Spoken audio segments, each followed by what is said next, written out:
क्या आपने कभी सोचा है कि कुछ फेमस सेलिब्रिटीज की अचानक मौत के पीछे एक खुफिया हाथ है? क्या इनका फेम और वेल्थ इन्हें किसी खुफिया ताकत के निशाने पर लाता है? एक सीक्रेट सोसाइटी माना जाता है कि ये पूरी दुनिया को कंट्रोल करती है। इल्यूमिनाटी एक सीक्रेट सोसाइटी है जिसे 1776 को जर्मनी में बनाया गया था।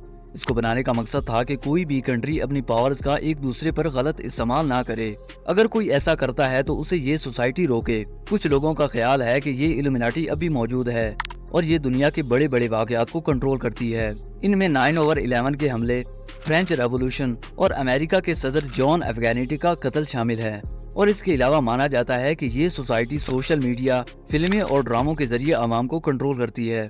आज मैं आपको 2 फेमस सेलिब्रिटीज के बारे में बताऊंगा जिनके हवाले से माना जाता है कि इनको कत्ल किया गया। Number 1, Bruce Lee. Bruce Lee एक फिल्म स्टार और मार्शल आर्टिस्ट थे। इनकी मौत 20 जुलाई 1973 को हुई थी। तब इनकी उम्र 32 साल थी। इनकी मौत की कई रिपोर्ट सामने आईं, जिनमें से एक में बताया गया कि इनकी मौत सेरिब्रल एडिमा की वजह से हुई थी। दोस्तों, ये एक ऐसी बीमारी है जिसमें दिमाग के कुछ हिस्सों पर स्वेलिंग यानी सूजन हो जाती है, जिस वजह से हमारा दिमाग सही से काम नहीं कर पाता। ब्रूस ली को पहली बार हांगकांग में इंटर द ड्रैगन फिल्म की शूटिंग के दौरान ये मसला हुआ था। तब इन्हें कुछ मेडिसिन दी गई और इसके बाद ये ठीक हो गए। इसके 2 महीने बाद वो एक्ट्रेस बेटी टिंग के घर अपने आने वाली film the game of death का स्क्रिप्ट पढ़ने के लिए गए थे, जब उन्हें दोबारा सर में शदीद दर्द होने लगा और वहाँ इन्हें पेन किलर की कुछ मेडिसिन दी गई।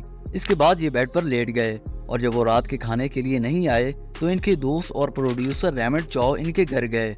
उन्होंने ब्रूस ली को जगाने की कोशिश की, लेकिन वो कामयाब ना हो सके। उन्होंने एक डॉक्टर को बुलाया। जब ब्रूस ली को हॉस्पिटल ले जाया गया तो वो मर चुके थे। डॉक्टर्स ने बताया कि दिमाग में सूजन ज्यादा बढ़ने की वजह से इनकी मौत हुई है। इसके बाद काफी कॉन्स्पिरेसी थ्योरीज सामने आईं। एक थ्योरी के मुताबिक ब्रूस ली को कत्ल किया गया था। वहीं कुछ लोगों का मानना था कि इनके कॉम्पिटिटर्स ने इन्हें मरवाया है। एक और रिपोर्ट में सामने आया कि ब्रूस ली ने खुदकुशी की है। इसके साथ साथ कुछ और लोगों का मानना था कि वो अपनी कामयाबी और फेम के दबाव में थे, जिसकी वजह से इन्होंने ये कदम उठाया। कत्ल के नजरिए के मुताबिक ब्रूस ली को मार दिया गया था क्योंकि वो बहुत ताकतवर और मशहूर हो रहा था। कुछ लोगों का मानना यह था कि उसे इसलिए मारा गया क्योंकि वो चाइना माफिया के साथ तनाजे में था। ब्रूस ली की मौत सरकारी रिपोर्ट्स में सेरिब्रल एडिमा की वजह से हुई थी।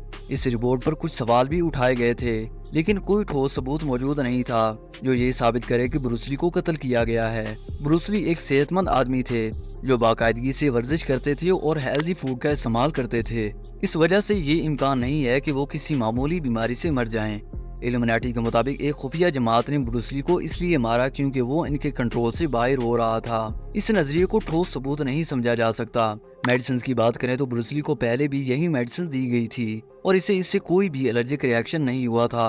मेडिसिन में जहरीली चीज होने का कोई भी सबूत नहीं मिला। दोस्तों, ये कॉन्स्पिरेसी थ्योरीज आज भी मशहूर हैं। Number 2, Michael Jackson.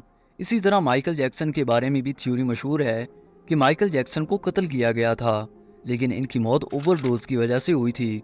25 जून 2009 में माइकल जैक्सन की ड्रग ओवरडोज की वजह से मौत हो गई थी।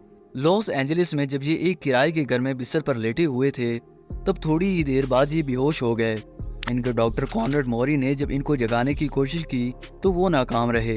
इसके बाद इनको हॉस्पिटल ले जाया गया तो डॉक्टर्स ने कहा इनकी मौत 1 घंटा पहले हो चुकी है। दोस्तों, मौत की कोई गारंटी नहीं है। ये एक बच्चे को भी आ सकती है और एक नौजवान को भी आ सकती है। हत्ता कि एक आदमी को कोई भी बीमारी ना हो तब भी उसे मौत आ सकती है। दोस्तों, अगर आपने क्रिस्टिन ली का ये वीडियो नहीं देखा तो जरूर देखें। तो ये था हमारा आज का वीडियो। उम्मीद करता हूँ आपने हमारा चैनल सब्सक्राइब किया होगा। अगर नहीं किया तो अभी करें ताकि आपको इसी तरह की वीडियोस मिलती रहें।